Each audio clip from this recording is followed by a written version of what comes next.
A few days ago, Prince's post-1995 studio work hit streaming sites, and despite the almost Prince-like unannounced nature of this momentous event, a huge wave of publicity blew up on most social media sites. There also sprang up some aspects of controversy. Was this what Prince would have wanted? Why did some fans completely overlook Prince's remarkable post-1995 work? Is streaming almost devaluing the work and money that long-term fans had put into amassing Prince's collected works? Aren't streaming sites paying an insultingly low percentage to the artists they promote? And perhaps, most importantly, what role should long-term fans play in Prince's ongoing legacy? In this video, I will hope to give a few thoughts on these issues, but would just like to state three very quick points. Firstly, it's just my opinion. Secondly, I welcome discussion. I think all Prince channels do, and I appreciate your engagement. Finally, I want to thank everybody on social media, and in particular Dr. Funkenberry, whose excellent podcast on this issue is truly worth a listen.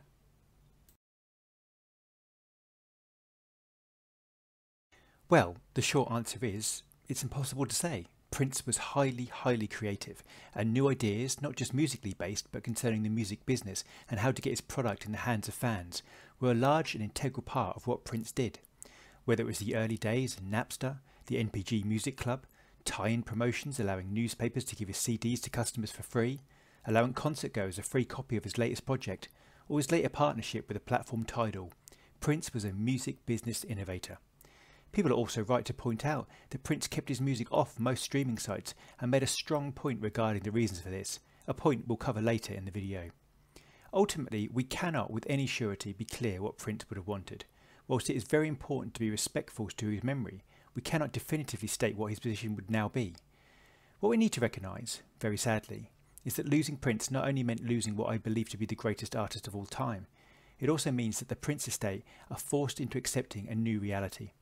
The two biggest revenue streams for Prince were firstly his concerts, which could command colossal revenues, $2 million for one-off performance, the reported $20 million plus for the 21-night residency in London, over $85 million gross for the Musicology tour. This source of revenue is sadly now obviously over. The second revenue stream was the release of Prince's albums, which, whilst in later years were not reaching the commercial heights of previous times, were still substantial. Deals with newspapers and other arrangements with various distributors now ensured that Prince was, after a long fight, now taking the lion's share of sales and often benefiting from an upfront distribution deal. Now, whilst naturally the estate is still in a position to release new, in the sense of previously unreleased projects, for a long while to come, there is no longer the frenetic buzz and nervous anticipation of hearing the project Prince will be working on. This is, however, merely the financial reality, and there is actually a number of reasons to be very positive about the potential of Prince's legacy to come if handled deftly, intelligently and creatively. It is impossible in a sense for anyone to really be clear as to what Prince would have wanted, in that other than a few cryptic comments, Prince, as far as we know, never explicitly stated what his wishes were in the event that he was no longer here. He may even have entertained a faith that everybody from his family, friends and fans would do their best by him. I truly hope everyone concerned can live up to that high standard. Prince's work has many custodians now, from Sony, Warner's, Universal, Tidal, through to the estate and every one of us in the Purple community.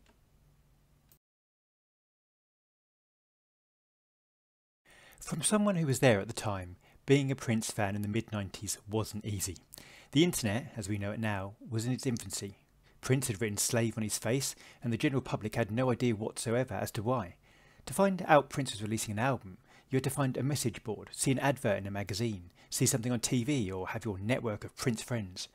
Prince's concerts, certainly in the UK, from the commercial heights of Diamonds and Pearls, were now struggling to engage the wider population. This had a special allure for many Prince fans. We felt like we knew something the rest of the world didn't know. Prince was creating some truly breathtaking work. The Gold experience was stunning. Even the UK public noticed the most beautiful girl in the world and catapulted it to Prince's first and only UK #1 as an artist. He wrote more #1s in the UK for other artists than himself. To many, Prince seemed aloof, strange, and fighting for something many people just didn't understand. Like most pioneers, Prince suffered from being ahead of his time. It is clear now that his stand for artists' rights has changed not only the music industry, but also the mindset of artists across the board. Being independent, owning your masters, ensuring you are not exploited, are all now key. Sadly, this all meant that people missed out on the romantic balladry and studio wizardry of emancipation, the bootleg bonanza of Crystal Ball, the religious concept super album The Rainbow Children, internet albums such as Slaughterhouse and The Chocolate Invasion, and even Prince's alleged comeback albums. Of course, in truth, he didn't go anywhere, such as Musicology and 3121, and then on through Planet Earth, 2010, and the hit and run phases, and so much more. Some fans simply found other artists. Some, through a variety of other reasons, no longer had the time to keep up to date with Prince's relentless creativity, although the internet, Prince community sites certainly made that a whole lot easier, and others, possibly most sadly of all, simply believed the press and the common mantra that Prince was past his best and his 80s work was the only part of his career worth caring about. Whatever the reasons, the excuses for Prince's work post-1995 to be so criminally underrated simply end now. The work is out there to be explored, appreciated, talked about, reviewed and cherished, to be spread around the internet and embedded deep into the music consciousness of the world. I can only speak for myself here, but I am incredibly lucky to have experienced the journey I have up to this day with Prince. Have I spent a lot of money on Prince items over the years? Albums, concerts, merchandise, memorabilia, the sheer amount of MP3 players and headphones I, for some reason, get through? Yes, I absolutely have. And do you know what? I wouldn't trade it for the world. I am, alongside many others, one of the lucky ones. I've had that journey and got to appreciate the funky roller coaster of following Prince's musical escapade. I certainly don't resent that fans who only discovered Prince recently may not have had the years of rooting around second-hand record fairs, or sending off to a magazine for a particular bootleg, or visiting Prince's new Power Generation store to buy a symbol necklace. I feel privileged and fortunate beyond compare to have had that experience. Let me be clear. If you've been a Prince fan for 40 years or 4 days, I love you and I welcome you with open arms. The world of Prince needs us all, from every viewpoint, every background, every understanding, for the legacy only survives as long as people play Prince's music and talk about him. I'm currently undertaking an unofficial Prince survey, and whilst the responses are still coming in, it does seem clear that the Prince fanbase have largely been following Prince for many decades on average.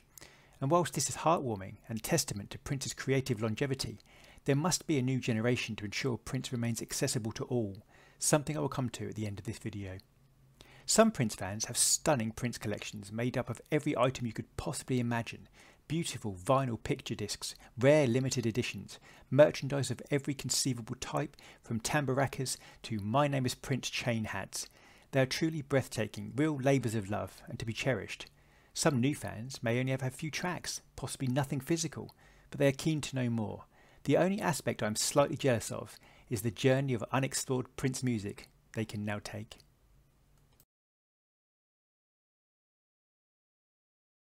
This is slightly more complex, but essentially, yes, the revenue that Spotify pays artists is troubling, and artists can have millions of streams and a very low royalty payment. However, Spotify itself lost well over $300 million last year, and currently pays out between 80 to 90 cents in every dollar to artists.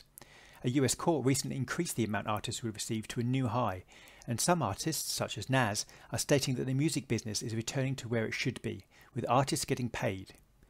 Prince always campaigned for more control and improved rights for artists, and this meant that they should keep the largest possible share of their own work.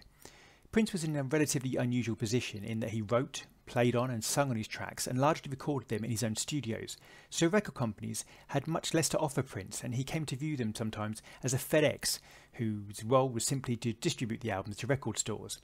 Prince was also easily capable of creating his own PR with relative ease by giving a few interviews or even a deftly worded tweet. However, the estate, as mentioned, needs to maximise every revenue stream within taste, as the musical genius at the heart of this creative powerhouse is no longer able to create the works that would bring in the money which is now required to release future projects, mount exhibitions, or even keep the lights on Paisley Park. It is also important to recognise that Prince evolved and developed his thinking. We cannot be sure how he would be releasing his projects were he still here. The estate could have made an exclusive deal with Tidal, as Prince had a partnership with them, but aside from the financial considerations, in that Tidal have a fraction of Spotify's users, still a very respectable few million though, there was also the concern that by limiting the exposure Prince has to the most popular way people will now access music, it would restrict and limit Prince's appeal and longevity.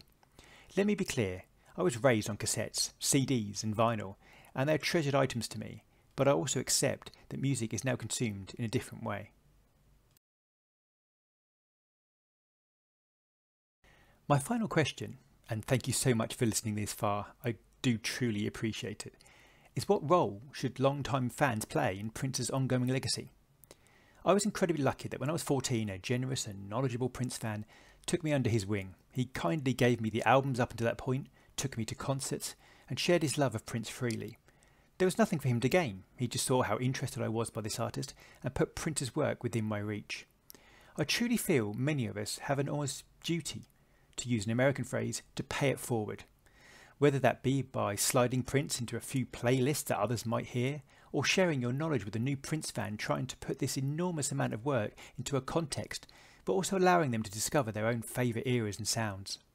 My social media timeline has been full of people either discovering Prince for the first time, which is fantastic, or even rediscovering the post-1995 work that they had overlooked or simply been unaware of until now. It is our honour to share Prince with the new generation and beyond. It is ultimately all about the music, and like anything, the more people that are aware of Prince, presented in the right way, the more people delve deep into his music and experience every human emotion that Prince communicated through his works. Thank you for listening. This was a slightly different video to usual, and I hope you don't mind.